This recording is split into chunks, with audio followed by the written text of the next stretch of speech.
Así es la información. En primer lugar, nosotros hicimos un trabajo bastante fuerte con las organizaciones estudiantiles en Osorno antes del paro, y hay que recordar que Osorno fue la última comuna en la región que se plegó al movimiento. Ello debido a que nosotros tuvimos permanentes reuniones, diálogos con los estudiantes y también con los directores de establecimientos educacionales de educación media.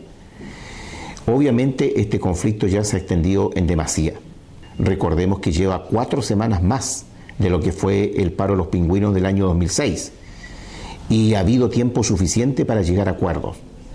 De manera que nosotros lo que esperamos es que el gobierno en estos 3 días que queda se pongan de acuerdo, lleguen a acuerdo con las organizaciones estudiantiles, fundamentalmente con los estudiantes secundarios, porque así como uno lo ha visto hoy día y lo han dicho los propios estudiantes secundarios, es como que el nuevo ministro que asumió recién, que lleva 2 semanas, se han sentido ninguneados porque prácticamente el tema secundario no ha sido tomado en cuenta por el ministro.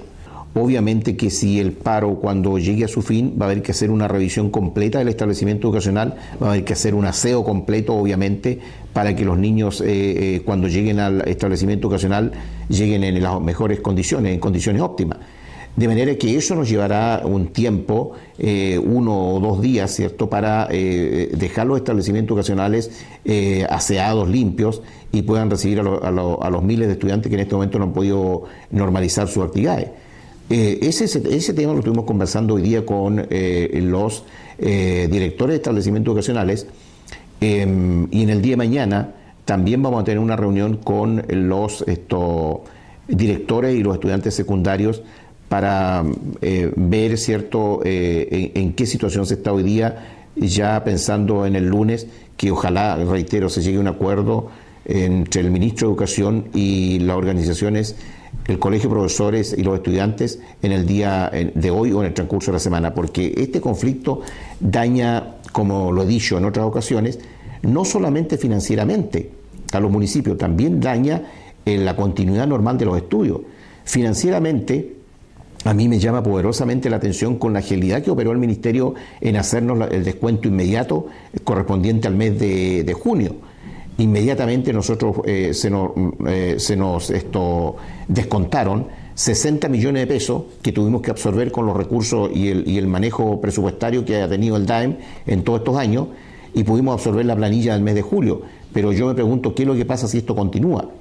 De manera que yo esperaba otra actitud, y así lo había conversado con algunas autoridades regionales y con el director provincial de Educación, en el sentido de que se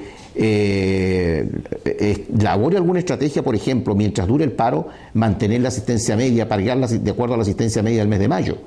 Pero eso tampoco se llevó adelante, e inmediatamente se descuenta 60 millones de pesos de la subvención correspondiente al mes de junio.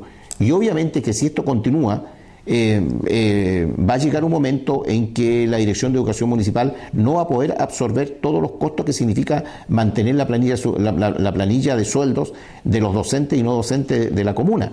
Además de eso, nosotros tenemos un montón de desafíos, entre ellos la movilización rural. Tenemos que mantener los vehículos activos para movilizar a los niños que asisten a los liceos de enseñanza media de Osorno y también a los estudiantes que movilizamos diariamente en las escuelas rurales. Este movimiento estudiantil ha servido también para despertar las conciencias de muchas personas que pensaban que el asunto educacional estaba resuelto, y el asunto educacional no está resuelto. La deuda estudiantil en Chile es enorme, y en el sector público, en la educación, en lo que se refiere a la educación básica, fundamentalmente la educación media, tenemos una situación que es absolutamente anómala. Por ejemplo, nosotros, los que trabajamos en la educación municipal, tenemos que responder a una legislación que es buena, yo no estoy diciendo que sea negativa, al estatuto docente, por ejemplo, donde tenemos que pagar la asignación del pensionamiento y los bienios. Eso significa que cada año la planilla, en este caso Osorno, aumenta entre 25 y 30 millones por efecto de los bienios, pero nosotros esos recursos no los recibimos. Por el contrario, el privado subvencionado recibe la misma cantidad de recursos, pero paga remuneraciones mucho más bajas. Entonces, que el lucro en educación no solamente está en las universidades. no solamente está en los centros de formación técnicas o en los institutos profesionales. El lucro en la educación también está en la educación básica y en la educación media. O sea, ¿qué pasa con aquellos sostenedores privados que reciben recursos, la subvención completa del Estado y más encima el financiamiento compartido? Reciben una tremenda cantidad de recursos, pagan menos remuneraciones, tienen una infraestructura de mediocre calidad y los ingresos que finalmente quedan para ellos. Eso también es lucrar con recursos del Estado. Y ese tema hoy día no se ha puesto en boga. Y qué bueno que los estudiantes lo hayan puesto en boga, que no solamente que existe lucro en la educación superior, sino que también existe lucro en la educación básica y en la educación media a través de los sostenedores privados. Tenemos un sistema de educación que no existe en ninguna otra parte del mundo. Tenemos un sistema público donde los sostenedores públicos tienen que defenderse mes a mes con los recursos que reciben. Y por otro lado, tenemos un sistema privado subvencionado que financia el Estado, ¿cierto? Y que también hay muchas personas que se lucran de ello con los recursos del Estado. Mire, yo creo que para poner fin al conflicto actual, hoy día primero las señales tiene que dar el gobierno. Aquí se da una situación que es lógica en una democracia, que el que gobierna tiene que dar, ¿cierto?, las señales para que estos conflictos se solucionen. Pero aquí han ya pasado más de 2 meses y no han habido señales concretas prácticamente.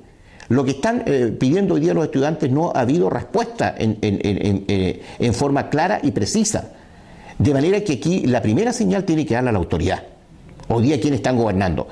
Los errores que se cometieron en el pasado ya se cometieron en el pasado. Y por eso fue que la ciudadanía eligió un nuevo gobierno. Eligió un nuevo gobierno para decir, con este gobierno nuestros conflictos se van a ver superados, se van a ver mejorados. De manera que la primera responsabilidad la tienen quienes están gobernando.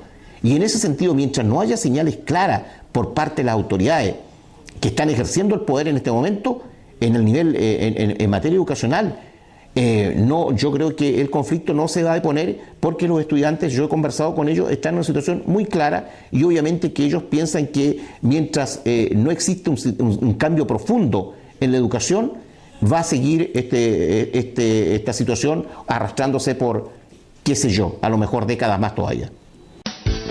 Así es la información.